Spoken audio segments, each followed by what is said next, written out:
आपल्या भागातून कमीत कमी 1 लाखाच्या लीडनं विजयकुमार देशमुख मालक निवडून येतील ह्यासाठी आपल्याला सर्वाला प्रयत्न करायचा आहे आणि 1001% मालक हे तर निवडून येणारच आहेत।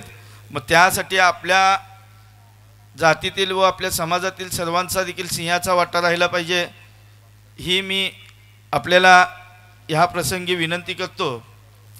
प्रभाग क्रमांक 4च्या माध्यमातून माननीय आमदार विजयकुमार देशमुख मालक यांच्या निधीतून आणि आमदारांनी निधी दिल्यामुळे आज ह्या भागाचा कायापालट झाला आहे। मग मुकुंदनगर असेल, न्यू बुधवारपेठ असेल, श्रीरामनगर असेल, मराठा वस्ती असेल, म्हणजे या प्रभाग क्रमांक 4मध्ये जितका बी भाग आहे, मग 4 नगरसेवक असतील, 4ला देखील मालकांनी सर्वात जास्त निधी देऊन या भागाचा सर्वात जास्त कायापालट केलेला आहे। मी सर्वांना विनंती करतो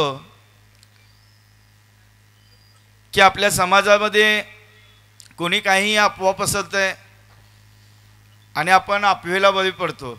लोकसभेला तसंच झालं, परंतु आता लोकसभेनंतर सर्वांना समजलं आहे की जे अफवा करतात ते उघडे पडलेले आहेत। आणि आज DK मागासवर्गीय संस्थेच्या वतीने माझे लहान भाऊ दशरथजी कसबे व गौतमजी कसबे यांनी मालकाचा विजयी संकल्प मेळावा घेतला। मालक हे विजयी आजच झाले असं त्यांनी घोषित केले आणि खरंच आहे ते। मी तुम्हाला एवढंच विनंती करतो, तुम्ही जर मालकाला निवडून दिलं तर तुमचं कोणतंही काम असेल, काय काम असेल, कोणतंही कसलंही असेल, मग मी असेल, दशरथ असेल, इकडल्या भागातले जेही नेते असतील, त्या सर्वांच्या माध्यमातून आपलं काम हे 1001% होईल।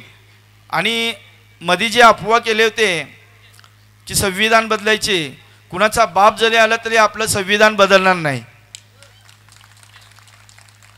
त्यामुळे येणाऱ्या काळात आपण सर्वांनी आदरणीय विजयकुमारजी देशमुख मालक यांना भरपूर मतांना निवडून आणावं एवढेच बोलून मी माझे 2 शब्द संपवतो।